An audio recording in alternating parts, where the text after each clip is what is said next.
Russian-US agreement to put Syrian chemical weapons under international control has muted the drums of war for the time being. This weekend will see a deadline for Syria to provide a list of its chemical weapons facilities. The Russian government says that Damascus is serious about the initiative.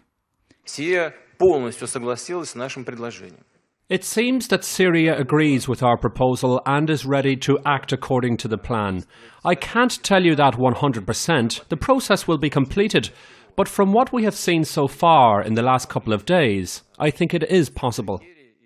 Meanwhile, there are calls for the second peace conference to be held in Geneva as soon as possible, but the opposition remains unwilling to take part. The Syrian government already said it would participate, but Russian experts believe that national reconciliation in Syria will be a long process.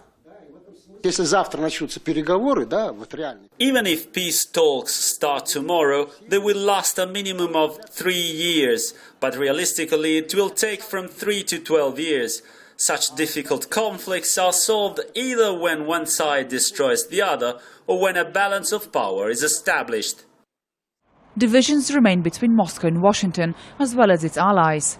The US and France want to refer to Chapter 7 to a possible UN resolution.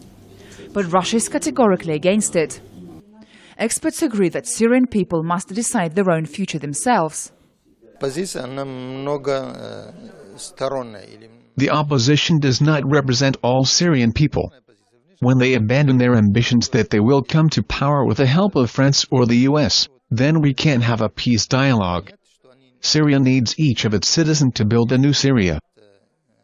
However, the opposition in Syria has dismissed the chemical weapons initiative and insists that the only way to solve the crisis in Syria is for President Assad to step down. The objectives are ending bloodshed in Syria, reaching a ceasefire and persuading the opposition to start a dialogue.